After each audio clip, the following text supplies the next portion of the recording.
आज के इस वीडियो में यहाँ पर हम बात करेंगे टॉन्सिलाइटिस के बारे में। तो जो टॉन्सिलाइटिस है वो एग्जाम के पॉइंट ऑफ व्यू से काफ़ी इंपॉर्टेंट है। यह मेडिकल, सर्जिकल, नर्सिंग के एग्जाम में भी काफ़ी बार पूछे जाते हैं और चाइल्ड हेल्थ नर्सिंग में काफ़ी बार पूछे जाते हैं। तो हम टॉन्सिलाइटिस के बारे में जानेंगे कि टॉन्सिलाइटिस क्या होता है, इसकी टाइप्स कितने होते हैं, इसकी कॉजेज क्या है और टॉन्सिलाइटिस के कंडीशन में साइन और सिम्टम क्या क्या होते हैं, डायग्नोस क्या होते हैं और इसकी मैनेजमेंट यानी ट्रीटमेंट कैसे करेंगे। तो बने रहिए इस वीडियो में। टॉन्सिलाइटिस के बारे में हम अच्छे से डिस्कस करते हैं। तो टॉन्सिलाइटिस को समझने से पहले हम टॉन्सिल को अच्छे से समझेंगे कि टॉन्सिल क्या होता है। जो टॉन्सिल होती है ये लिम्फोइड टिश्यू का अनकैप्सुलेटेड लेयर होती है जो प्रेजेंट होती है माउथ के पिछले हिस्से में। इसे आप डायग्राम में देख सकते हैं। ये यहाँ इसलिए प्रेजेंट होती है जो आप फूड स्वेलो करते हैं या एयर इनहेल करते हैं तो उसके अंदर कोई एंटीजन आता है, यानी जब हम फूड खाते हैं और एयर इनहेल करते हैं तो साथ साथ काफ़ी एंटीजन इंटर होते हैं। तो जो ये टॉन्सिल होती है उसे ट्रैप कर लेता है और उसे किल कर देता है। टॉन्सिल 4 टाइप्स का होता है और इसका नाम लोकेशन के हिसाब से है। तो इसे आप डायग्राम में देख सकते हैं। पहला है फेरेंजियल टॉन्सिल, दूसरा है पैलेटाइन टॉन्सिल, तीसरा है लिंगुअल टॉन्सिल और चौथा है ट्यूबल टॉन्सिल। तो ये थी इसकी टाइप्स। आई होप आपको टॉन्सिल समझ में आ गया होगा। तो अब हम टॉन्सिलाइटिस की डेफिनेशन को समझते हैं कि यहाँ टॉन्सिलाइटिस के कंडीशन में एक्चुअल में होता क्या है। तो डेफिनेशन में देखें तो जो टॉन्सिलाइटिस के कंडीशन में जब बैक्टीरिया या वायरल इन्फेक्शन हमारे माउथ में इंटर करता है तो टॉन्सिल उसे ट्रैप कर लेता है, जिसके कारण टॉन्सिल में इन्फ्लामेशन होने लगते हैं। इसी कंडीशन को टॉन्सिलाइटिस कहा जाता है। इसे सिंपल लैंग्वेज में कहे तो टॉन्सिल का इन्फेक्शन या इन्फ्लामेशन को टॉन्सिलाइटिस कहा जाता है। नेक्स्ट अब हम बात करते हैं टॉन्सिलाइटिस की टाइप्स की। तो टॉन्सिलाइटिस मेनली 2 टाइप्स की होती है, एक्यूट टॉन्सिलाइटिस और क्रोनिक टॉन्सिलाइटिस। तो सबसे पहले एक्यूट टॉन्सिलाइटिस देखते हैं। तो एक्यूट टॉन्सिलाइटिस सडन इन्फेक्शन के कारण होता है और 3 to 5 डेज में ठीक हो जाते हैं। ये मोस्ट कॉमन देखने को मिलता है। अब बात करते हैं क्रोनिक टॉन्सिलाइटिस की। तो क्रोनिक टॉन्सिलाइटिस बहुत रेयर देखने को मिलता है। क्रोनिक टॉन्सिलाइटिस होने का मेन कारण ये है कि जब रिकरेंट सोर थ्रोट का फ्रीक्वेंट सिम्टम देखने को मिले या एक्यूट टॉन्सिलाइटिस का रिपीटेड अटैक हो तो जो एक्यूट टॉन्सिलाइटिस होती है वो क्रोनिक टॉन्सिलाइटिस में बदल जाते हैं। इसी को क्रोनिक टॉन्सिलाइटिस कहा जाता है। तो हम लोग टॉन्सिलाइटिस के टाइप्स को फिर से एक बार देख लेते हैं, इसे फिर से समझ लेते हैं। जो एक्यूट टॉन्सिलाइटिस होता है ये सडन इन्फेक्शन के कारण होता है, 3 to 5 डेज में ठीक हो जाते हैं और ये मोस्ट कॉमन होता है। जो क्रोनिक टॉन्सिलाइटिस होते हैं ये लेस कॉमन होते हैं और ये रिपीटेड अटैक के कारण होता है। मतलब कि एक्यूट टॉन्सिलाइटिस का रिपीटेड अटैक होता है तब इसे क्रोनिक टॉन्सिलाइटिस कहा जाता है। तो हम सबने टॉन्सिलाइटिस की टाइप्स भी डिस्कस कर ली। तो नेक्स्ट अब हम देखते हैं टॉन्सिलाइटिस की कॉजेज और रिस्क फैक्टर की, यानी इसकी एटियोलॉजी के बारे में हम डिस्कस करेंगे। तो यहाँ पर टॉन्सिलाइटिस की कंडीशन में 40 to 60% जो कॉजेज होते हैं वायरल इन्फेक्शन के कारण होते हैं, जैसे कि एडिनोवायरस, रेनोवायरस। नेक्स्ट यहाँ पर कुछ बैक्टीरियल इन्फेक्शन होते हैं जो टॉन्सिलाइटिस को कॉज करते हैं, जैसे कि ग्रुप ए स्ट्रेप्टोकोकाई और हार्पेस सिम्प्लेक्स वायरस। नेक्स्ट यहाँ पर एयर ड्रॉपलेट के कारण टॉन्सिलाइटिस देखने को मिलता है, जैसे कि कोई टॉन्सिलाइटिस से इन्फेक्टेड पर्सन हो और वो पर्सन ब्रीथिंग ले रहा हो या कफिंग कर रहा हो या स्नीजिंग कर रहा हो और उसके कॉन्टेक्ट में कोई अदर पर्सन आते हैं तो बहुत ज़्यादा चांस होती है कि उसे भी टॉन्सिलाइटिस हो सकते हैं। नेक्स्ट यहाँ पर स्मोकिंग, जो पर्सन स्मोकिंग करता हो उसे भी बहुत ज़्यादा चांस होती है कि टॉन्सिलाइटिस हो सकते हैं। नेक्स्ट है चेंज ऑफ वेदर, जब वेदर चेंज होती है तो बहुत ज़्यादा चांस होती है कि टॉन्सिलाइटिस हो सकते हैं। नेक्स्ट है पॉल्यूशन, जिस एरिया में पॉल्यूशन ज़्यादा होते हैं वहाँ पर टॉन्सिलाइटिस के केसेस बहुत ज़्यादा मिलते हैं।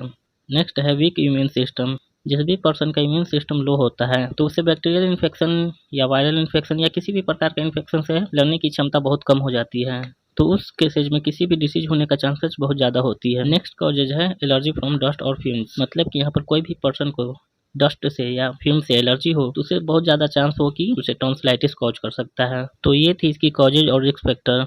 अब हम नेक्स्ट देखेंगे इसकी पैथोफिजियोलॉजी। तो टॉन्सिलाइटिस की पैथोफिजियोलॉजी देखें तो सबसे पहले इसकी इटियोलॉजिकल फैक्टर आएंगे, मतलब कि इसकी जो भी कॉजेज होंगे वो सबसे पहले आएंगे। जब कोई भी कॉजेज माउथ में इन्फेक्शन क्रिएट करेंगे, जो हमारे माउथ के अंदर टॉन्सिल प्रेजेंट है वो इन्फेक्शन को यानी कि उसकी कॉजेटिव एजेंट को ट्रैप करने की कोशिश करते हैं, मतलब कि उसे पकड़ने की कोशिश करते हैं। और जब टॉन्सिल उसे अपने अंदर ट्रैप कर लेती है तो वहाँ पर इम्यूनिटी वर्क करने लगती है, मतलब कि जो हमारे अंदर माइक्रो ऑर्गेनिज्म इंटर हुए तो हमारा इम्यूनिटी उसे किल करने की कोशिश करती है। और जब इम्यूनिटी किल करने की कोशिश करती है तो वहाँ पर इन्फ्लामेशन का प्रोसेस स्टार्ट हो जाती है। और जैसे ही इन्फ्लामेशन का प्रोसेस स्टार्ट होती है तो हमारा टॉन्सिल में इन्फ्लामेशन स्टार्ट हो जाती है।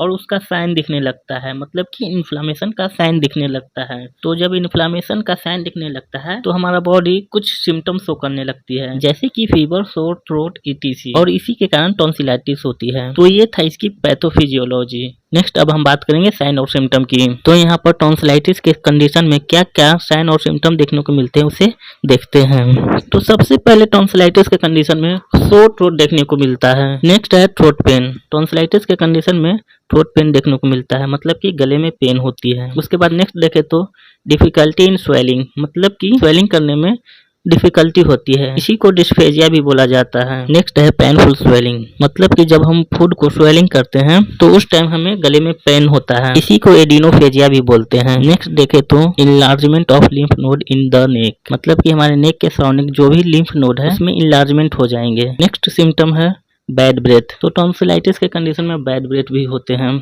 मतलब कि मुंह से गंदी स्मेल आती है। नेक्स्ट है फीवर। जब भी हमारे बॉडी में कोई भी इन्फेक्शन इंटर होते हैं तो वहाँ पर फीवर देखने को मिलता है। नेक्स्ट है हेडक और नेक्स्ट सिम्टम है कफ। टॉन्सिलाइटिस के कंडीशन में हमें कफ देखने को भी मिलता है।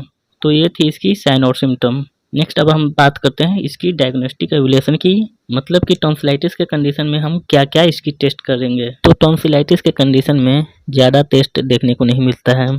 तो सबसे पहले पेशेंट को हिस्ट्री टेकिंग करेंगे, मतलब कि पेशेंट का प्रेजेंट हिस्ट्री और पास्ट हिस्ट्री को देखेंगे। नेक्स्ट फिजिकल एग्जामिनेशन करेंगे, मतलब कि पेशेंट का फिजिकल एग्जामिनेशन में स्पेशली माउथ का एग्जामिनेशन करेंगे, उसके विजुअलाइज करेंगे कि वहाँ पर कोई इन्फेक्शन तो है कि नहीं। उसका टॉन्सिल को देखेंगे कि टॉन्सिल का साइज बड़ा है या नॉर्मल है। नेक्स्ट है थ्रोट स्वैब कल्चर। ये एक कल्चर टेस्ट है जो स्वैब से लिया जाता है एक स्टिक के द्वारा, जो टॉन्सिलाइटिस के पास का म्यूकस या स्लाइवा का कल्चर लिया जाता है, जो लैब में टेस्ट किया जाता है। नेक्स्ट है सीबीसी। सीबीसी में ये देखेंगे कि इन्फेक्शन किस कॉज से हुआ है, वायरल इन्फेक्शन है या बैक्टीरियल इन्फेक्शन है या फंगल इन्फेक्शन है। तो ये थी इसकी डायग्नोस्टिक एवल्यूशन। नेक्स्ट बात करते हैं टॉन्सिलाइटिस के मैनेजमेंट की। तो टॉन्सिलाइटिस के कंडीशन में सबसे पहले ये पता लगाएंगे कि टॉन्सिलाइटिस किस माइक्रो ऑर्गेनिज्म के कारण हुआ है। अगर वायरल इन्फेक्शन के कारण हुआ है तो एंटीवायरल देंगे, जैसे कि एसिक्लोविर, सिक्लोविर। अगर टॉन्सिलाइटिस बैक्टीरियल इन्फेक्शन के कारण हुआ है तो हम एंटीबायोटिक देंगे, जैसे कि पेनिसिलिन और एरिथ्रोमाइसिन। यहाँ पर पेनिसिलिन ड्रग ऑफ चॉइस है। नेक्स्ट मेडिसिन है एंटीपायरेटिक, मतलब कि यह फीवर को मेंटेन करके रखेगा, जैसे कि एसिटामिनोफेन। नेक्स्ट ड्रग है एनाल्जेसिक। एनाल्जेसिक हमारा गले में जो पेन हो रहा है उसको रिड्यूस करेगा, जैसे कि आइबुप्रोफेन। नेक्स्ट ड्रग है कॉर्टिकोस्टेरॉइड। कॉर्टिकोस्टेरॉइड इसलिए देंगे क्योंकि गले में इन्फ्लामेशन हो रहा है, मतलब कि टॉन्सिलाइटिस में इन्फ्लामेशन हो रहा है, तो इन्फ्लामेशन को रिड्यूस करने के लिए हम कॉर्टिकोस्टेरॉइड देंगे, जैसे कि प्रेडनिसोलोन, डेक्सामेथासोन। नेक्स्ट ड्रग है नसेड। नसेड इसलिए देंगे क्योंकि ये डिक्रीज करेगा स्वेलिंग को, पेन को और फीवर को मेंटेन रखेगा। तो इसका एग्जाम्पल है आइबुप्रोफेन। अब बात करते हैं सपोर्टिव केयर का। तो सपोर्टिव केयर में हम क्या क्या करेंगे ये देखते हैं। तो फर्स्ट पॉइंट है बेड रेस्ट। तो पेशेंट को एडवाइस करेंगे कि वो प्रॉपर बेड रेस्ट रहे ताकि जल्द से जल्द वो रिकवरी कर सके। नेक्स्ट पॉइंट है इनकरेज ऑफ हाइड्रेशन। तो हम पेशेंट को एडवाइस करेंगे कि पेनाल्टी ऑफ फ्लूइड ज़्यादा से ज़्यादा लें, मतलब कि वो ओरली ज़्यादा से ज़्यादा फ्लूइड इंटेक करे, इससे डिहाइड्रेशन का रिस्क कम होगा। नेक्स्ट पॉइंट है वार्म सलाइन गार्गल, मतलब कि हम पेशेंट को एडवाइस करेंगे कि वो ज़्यादा से ज़्यादा गार्गलिंग करे ताकि थ्रोट इरिटेशन से रिलीफ मिल सके और इन्फेक्शन को जल्द से जल्द रिड्यूस करे, उसे किल करे ताकि जल्दी से रिकवरी मिल जाए। नेक्स्ट पॉइंट है डाइट। तो पेशेंट को एडवाइस करेंगे कि वो लिक्विड डाइट ले जब तक उसका सोर थ्रोट ठीक ना हो जाए, क्योंकि यहाँ पर पेशेंट को डिफिकल्टी हो रही है स्वेलिंग में और पेनफुल स्वेलिंग हो रही है, इसलिए हम सॉफ्ट डाइट देंगे, मतलब कि लिक्विड डाइट देंगे जो इजीली पास हो जाता है, जो पेन और इरिटेशन से रिलीफ करेगा और उसकी न्यूट्रिशन मेंटेन रहेगी। और साथ ही साथ में पेशेंट को ब्लेंड डाइट देंगे। नेक्स्ट पॉइंट है maintain air humidifier.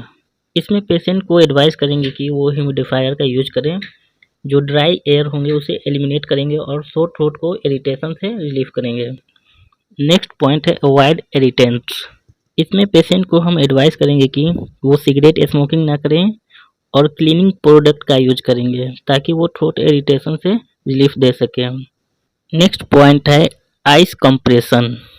Ice compression जो है हमारे गले में जो पेन हो रही है उसे कंट्रोल करेगी, मतलब कि पेन को रिड्यूस करेगी। नेक्स्ट पॉइंट है स्टीम इनहेलेशन। हम पेशेंट को एडवाइस करेंगे कि वो ज़्यादा से ज़्यादा स्टीम इनहेलेशन ले और सही तरीके से लें ताकि जो हमारे थ्रोट के अंदर इन्फेक्शन है और इन्फ्लामेशन है उसे रिड्यूस करे, साथ ही साथ वो पेन को भी रिड्यूस करेगा। तो ये थी इसकी मैनेजमेंट, मतलब कि इसकी ट्रीटमेंट। अब नेक्स्ट बात करते हैं इसकी कॉम्प्लिकेशन की, मतलब कि टॉन्सिलाइटिस के कंडीशन में क्या क्या कॉम्प्लिकेशन देखने को मिल सकता है।